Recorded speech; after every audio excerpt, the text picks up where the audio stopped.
Robert Kiyosaki, the author of the book Rich Dad, Poor Dad, says that earning money is a science that is not taught in schools. Schools teach us how to become an employee and build a career. If you are coming from a middle-class family like I do, then there's a high probability that your parents taught you how to become poor. And this is not because your parents don't love you or don't want you to be successful. It's simply because they themselves are not educated on this topic. They consumed expired information, and when you were born, they passed it on to you. Kiyosaki says, poverty is like genetics. It passes on from one generation to another. Rich Dad, Poor Dad is one of those finance books that I wish I had read when I was 14 or 15 years old. I strongly recommend reading the book or watching this video because I will be doing a detailed summary of all 7 key lessons. Lesson number 1, the rich don't work for money. When he was 9 years old, Robert and his childhood friend Mike weren't invited to a classmate's beach house because they were poor kids. Robert came home and asked his dad how to become rich, and the only response he got was, "You have to learn how to make more money." Even as a kid, Robert understood that this advice wasn't going to help him to become rich. Robert's father, whom Robert calls his poor dad, was a teacher and made a good living, but always struggled financially. Seeing how determined Robert and his friend Mike were to learn about making more money, Robert's dad, the poor dad, advised them to go and talk to Mike's dad, whom Robert called his rich dad. Both Robert and Mike were quite surprised because Rich Dad wasn't rich yet. Plus, he never finished 8th grade, but ran multiple successful businesses. Nevertheless, they went to meet Mike's dad. On the day of the meeting, he asked them if they were ready to learn how to make money. They were excited and nodded their heads quickly. He then made them an offer. He said that he would teach them how to make money, but not in a classroom style. He would only teach them if they worked for him. According to him, he would be wasting his time if they just wanted to sit and listen as they did in school. They could learn faster if they worked for him. Robert wanted to ask a question, but he didn't give them a chance. He said if they couldn't make up their mind decisively, then they would never learn to make money.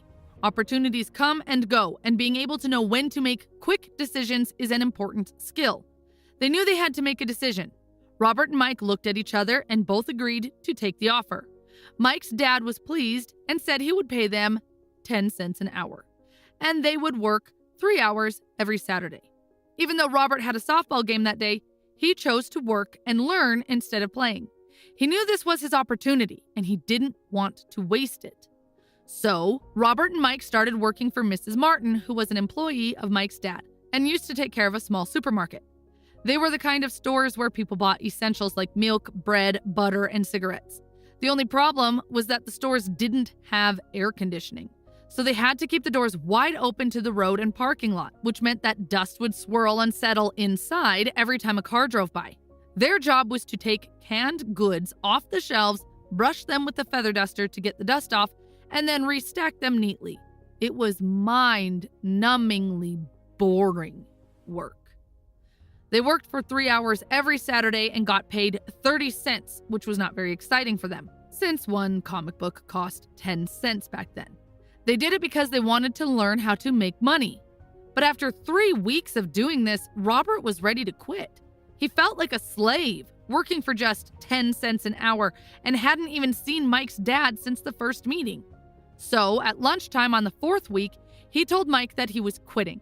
The school was boring enough, and he didn't want to waste his Saturdays doing this job anymore. He was done. To his surprise, Mike started smiling and said that his dad had expected this to happen. He had told Mike to meet with him when Robert was ready to quit. It made Robert mad, but Mike said that his father's way of teaching was different from Robert's parents. He didn't like to lecture and used experience as a way of teaching. Robert agreed to meet with Mike's dad the following Saturday to hear him out. Even his real dad was angry with Mike's dad. Robert's poor dad had advised him to demand a raise of at least 25 cents an hour and to quit if he didn't get it. When Robert arrived at Mike's house, he was made to wait in line for 45 minutes before Mike's dad finally appeared. Frustrated and angry, Robert told Mike's dad that he had not kept his end of the bargain. He had promised to teach him if he worked for him, but he had not fulfilled his promise. Robert accused him of being greedy and not respecting his employees. He asked Robert if teaching meant talking or giving a lecture, and Robert replied with a nod. Rich Dad told him that life is the best teacher of all and that most of the time, life does not talk to you. He explained that life often pushes us around to teach us something.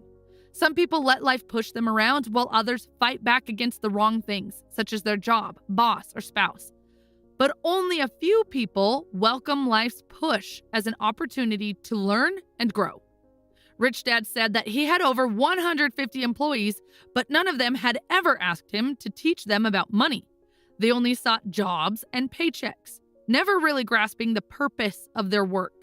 However, when Mike told him that both of them wanted to learn how to make money, Rich Dad decided to create a program that mirrored real-life experiences. He paid them a mere 10 cents an hour, which initially made them angry.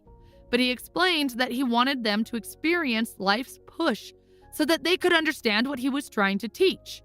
When Rich Dad asked Robert what he had learned from working for such a low wage, he complained about his greed and lack of respect for his workers. He even threatened to quit if his rich dad didn't pay him more or teach him more. Rich Dad explained that most people would do exactly what he was suggesting: quit and look for a higher paying job. However, this usually wouldn't solve their problems. He wanted Robert to understand that waiting for a raise, thinking that more money would solve his problems, was not the solution. The solution is to make money work for you. Robert was slowly starting to understand the lesson Rich Dad was trying to teach. Rich Dad asked if Robert still had a passion to learn. When Robert said yes, he told him he was going to stop paying him for the work at the store. Robert was confused. He came for a raise, but now he was going to work for free? Rich Dad said that if he wanted to make more money, then he needed to use his head and figure it out. Robert and Mike worked for free for 3 weeks. One day, Mike's dad showed up and took the boys outside for ice cream. Rich Dad asked if they learned anything yet. They said no. The Rich Dad told them they better hurry and start thinking about the lesson that was staring at them. To explain the lesson, he asked the boys to look at Mrs. Martin and the people in the park and think if the life they were living seemed exciting to them. They worked hard for little money their whole lives, clinging to the illusion of job security and looking forward to a 3-week vacation each year and maybe a pension after 45 years of service. Rich Dad said if this kind of life excited them, he would be willing to offer them a raise of 25 cents an hour. Their heartbeats raised, and they knew it would mean so much to them, but still, they said no. Seeing their resistance, Rich Dad raised his offer to $1 an hour, then $2. Each time he raised his offer, Robert's heart started exploding, and his brain was pushing him to take the offer. He knew $2 an hour would have made him the richest kid in the world. He couldn't imagine earning that kind of money. He wanted to say yes. He could picture a new bicycle, a new baseball glove, and the adoration of his friends when he flashed some cash. But somehow his mouth stayed shut. Rich Dad was looking at 2 boys staring back at him, eyes wide open and brains empty. He was testing them, and he knew there was a part of their emotions that wanted to take the deal. He understood that every person has a weak and needy part of their soul that can be bought. And he knew that every individual also had a part of their soul that was resilient and could never be bought. It was only a question of which one was stronger. So he made a final offer of $5 an hour. Suddenly, the boys' expressions changed, and their empty looks changed into calmness. It felt their temptation disappear in the second. They felt the part of their soul that was weak and needy was silenced and taken over by the part that had no price. The Rich Dad said it was good they didn't have a price. Most people did because their lives were controlled by fear and greed. Fear of being without money makes them work hard and earn a paycheck. But once they have that money, greed gets them thinking about all the things they could buy, which makes them need more money, which makes them spend more and work more. It's what the Rich Dad called the rat race. Mike asked if there was another way, and Rich Dad said there was, but not many people knew about it. Mike wanted to know what it was, and Rich Dad said they would learn it while working with him for no pay. Mike asked for a hint, and Rich Dad replied that the first step is to tell the truth. When asked what truth, he replied that it was about how they feel, and they must confess it to themselves, not others. Rich Dad expressed doubt that the people working for him were capable of confessing their truth. Instead, they feel the fear of not having money and respond emotionally rather than logically. They do not confront their fear, and their emotions control their brains. They work to earn money, hoping it will relieve their fear. But it never does. Money governs their emotions and souls, and they refuse to acknowledge this truth.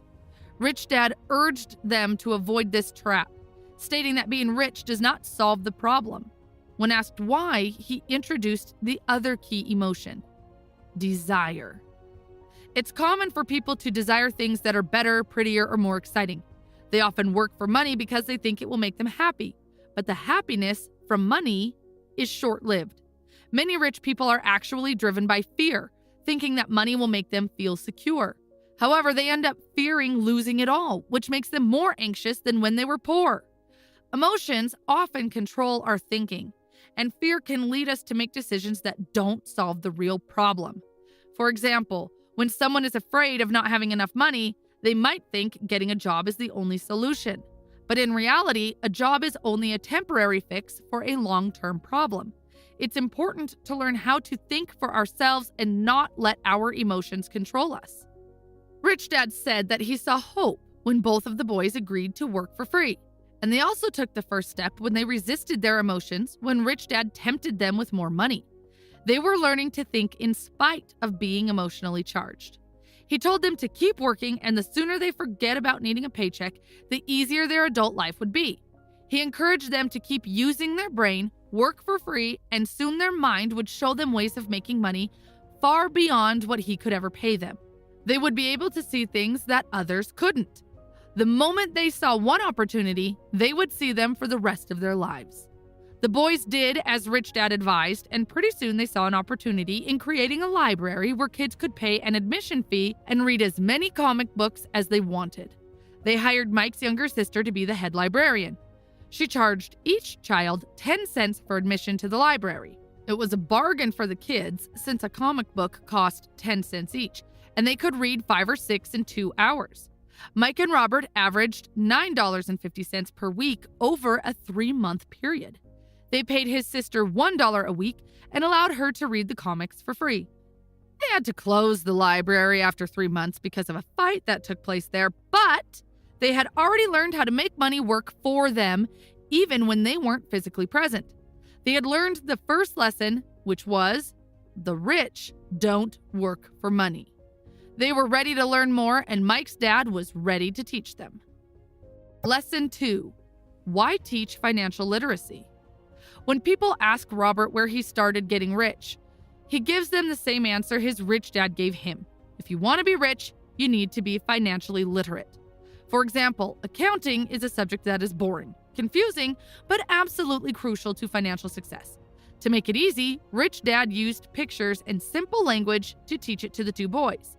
One of the first things Rich Dad explained to Robert and Mike was the difference between an asset and a liability. He said that if you want to be rich, the only thing you need to do is buy assets. That's all you need to know to get rich. But despite it being so simple, it's something that many people don't understand. When Rich Dad first explained it to Robert and Mike, they thought he was joking because the concept was so simple. How could adults not understand this? Shouldn't everyone be rich? The problem is that most people have been educated differently by bankers, financial planners, and others. So they must unlearn what they think they know. And because of that, they buy liabilities, thinking that they are assets. Robert uses simple definitions for assets and liabilities. An asset is something that puts money in your pocket, and a liability is something that takes money out of your pocket. This is the cash flow pattern of an asset. The top part of the diagram is an income statement, often called a profit and loss statement. It measures income and expenses, money in and money out. The lower part of the diagram is a balance sheet. It's called that because it's supposed to balance assets against liabilities. Assets add to your income. They put money in your pocket. For example, if you have a house and you rent it out, then it's an asset because it puts money in your pocket every month. And this is the cash flow pattern of a liability. A liability takes money out of your pocket. If you want to be rich, what you need to do is to avoid liabilities and instead buy more assets. Through these simplified diagrams, you can easily tell how each person handles money. Robert says often those in debt think the answer to their problem is to make more money. But not only will more money not always solve their problems, it may compound them. It's why many people who get a sudden windfall through the lottery or an inheritance quickly burn through it. An increase in cash only results in an increase in spending. What is missing for so many people is a financial education. It's why they might still end up successful in their professions, but still struggle with money. They may have learned how to make money, but not how to manage it. People can be very intelligent and still be illiterate when it comes to finances. They learned how to work hard for money, but not how to make their money work hard for them. Many people still believe that their home is an asset, but Robert teaches that a home is a liability because it takes money out of your pocket through taxes and other expenses. This doesn't mean you can't ever buy a house. You can, of course, but make sure to first buy assets that will generate the cash flow to pay for the house.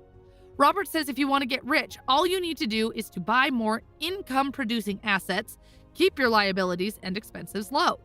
And when will you know that you already have enough wealth? Robert uses the following definition for wealth.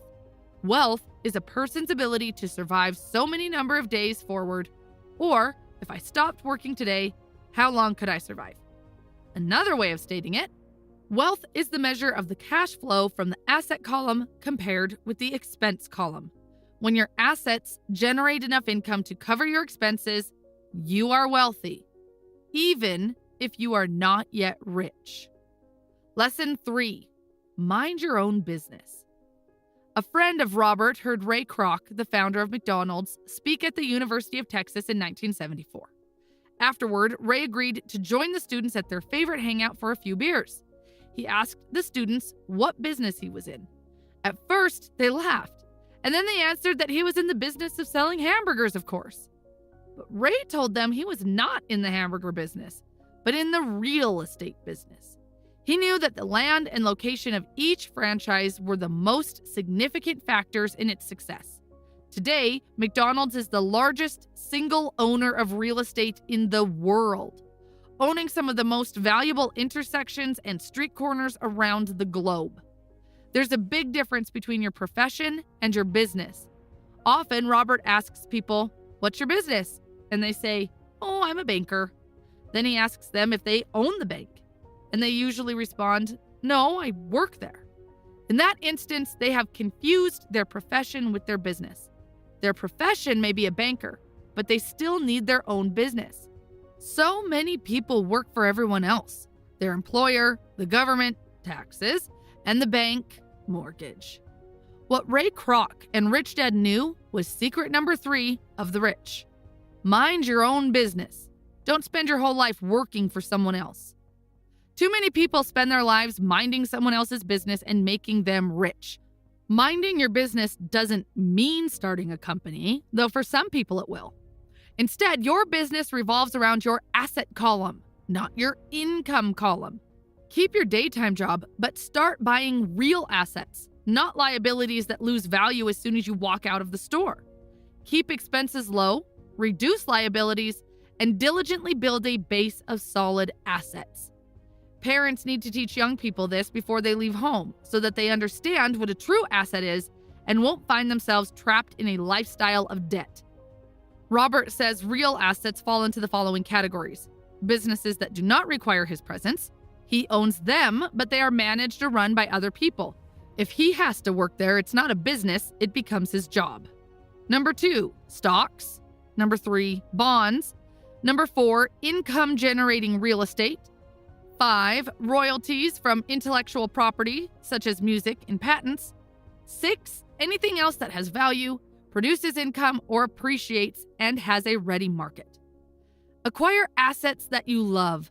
Robert loves real estate and thus spends most of his time thinking about and shopping for it. If you don't like real estate, don't invest in it.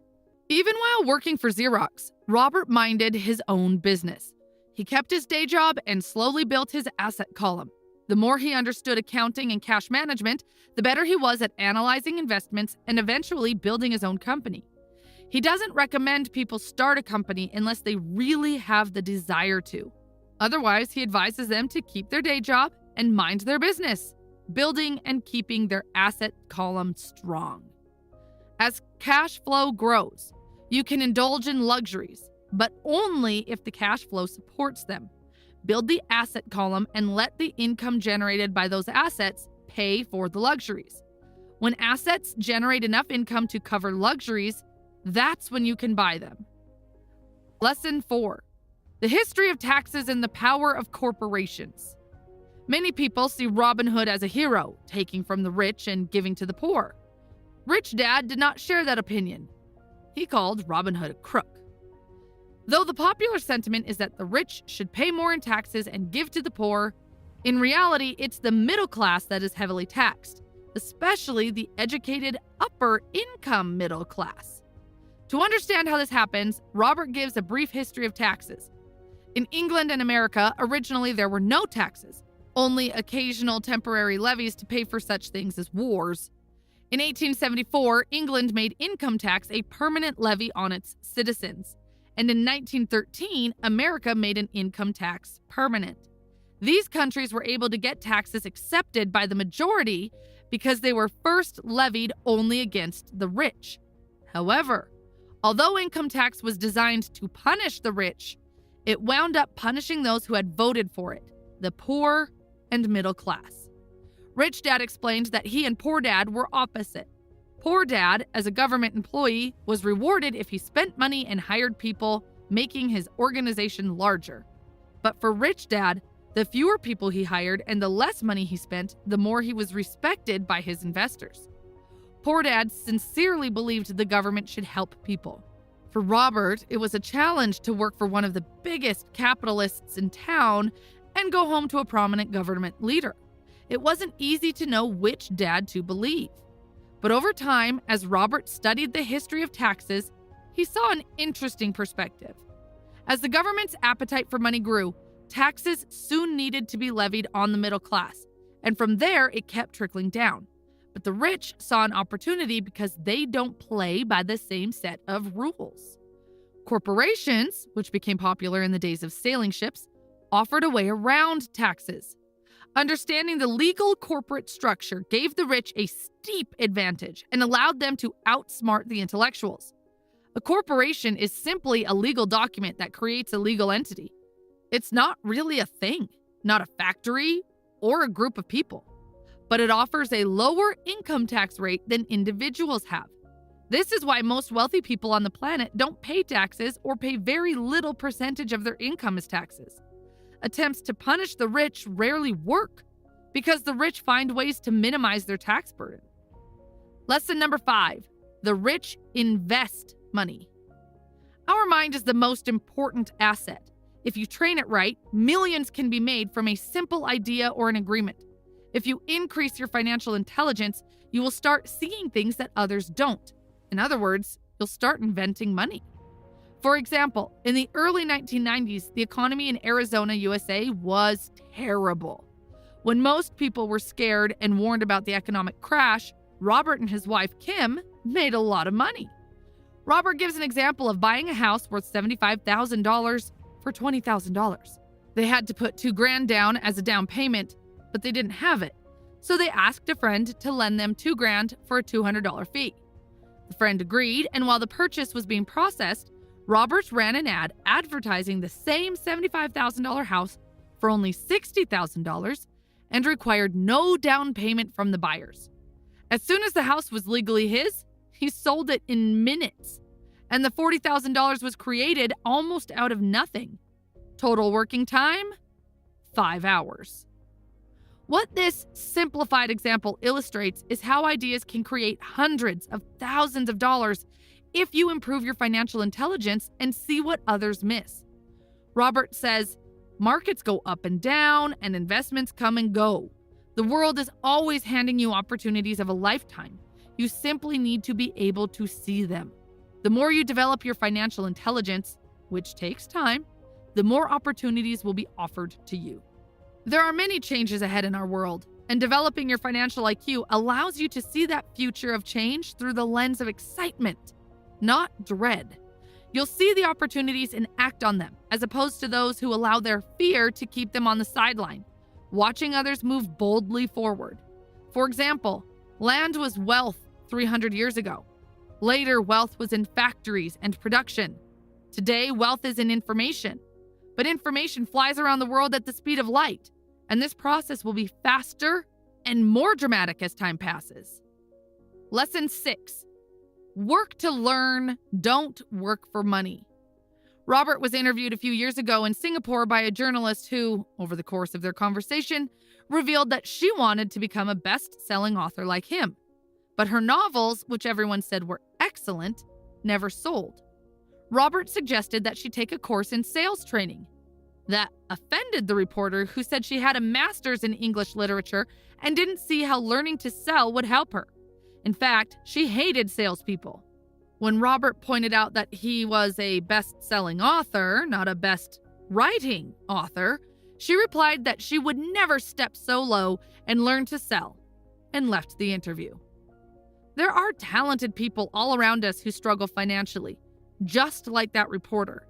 In the words of one business consultant, they are one skill away from greatness. When it comes to money, the only skill most people know is to work hard. If that reporter took some courses in sales, then got a job at an advertising agency, she would learn a lot about sales, and then she could use that knowledge to sell more novels. When Robert came out with his first book, If You Want to Be Rich and Happy, Don't Go to School, a publisher suggested he change the title to The Economics of Education. But Robert knew that such a title wouldn't sell. Even though he is pro-education, he chose a title that was controversial because he knew it would get him on more TV and radio shows. And it worked. Rich Dad encouraged Robert to learn a little about a lot. That's why Robert and his friend Mike had worked so many jobs growing up, to gain a variety of experiences.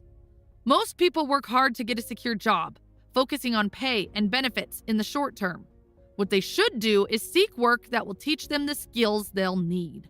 Robert recommends a long-term view. Instead of simply working for money and security, take a second job to learn a second skill. Many will resist this because they aren't ready for change. But it's like going to the gym. You might have to talk yourself into starting, but you'll be so glad you did when the workout is over. Poor Dad wanted Robert to become specialized, even though that didn't work out well in his own life. He never understood that the more specialized you become, the more you are trapped and dependent on that specialty. Rich Dad, on the other hand, encouraged Mike and Robert to groom themselves and learn about a lot of different areas of business. According to Robert, the main skills needed for success are 1. Management of cash flow, 2. Management of systems, and 3. Management of people. And the most important specialized skills are sales and marketing. These are skills Robert works on constantly, attending courses or buying educational resources to expand his knowledge. Lesson 7. Overcoming obstacles. The 4 main reasons financially literate people may still not develop abundant cash flow are 1. Fear, 2. Cynicism, 3. Laziness, and 4. Bad habits. Let's look at each of them. Overcoming fear. No one likes to lose money. The only people who have never lost money investing are those who haven't done it. Everyone has the fear of losing money. The difference is how you handle fear and losing. The primary difference between a rich person and a poor person is how they manage that fear.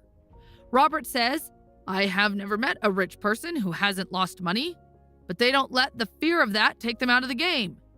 Most people play not to lose when they need to be playing to win. And that's why so many people struggle financially. They might have a safe, sensible, and balanced portfolio, but it's not a winning portfolio. They're playing not to lose. For example, a balanced portfolio isn't a bad thing, but it's not going to help you win big. It's not how successful investors play the game. You must be a little unbalanced in the beginning and put your eggs in a few baskets and focus on them. Overcoming cynicism. Whether it's our own self-doubt or the doubts of other people in our lives, often we allow that doubt to keep us from acting. We play it safe and opportunities pass us by. Robert shares the example of a friend who was about to buy an investment property for a great price but backed out at the last minute when a neighbor, who wasn't an investor, told him it was a bad deal. Had he stayed in it, he would have doubled his investment and started to get out of the rat race. Doubts and cynicism keep most people poor. Rich Dad liked to say, cynics criticize and winners analyze. Winners keep their eyes open and see opportunities everyone else missed.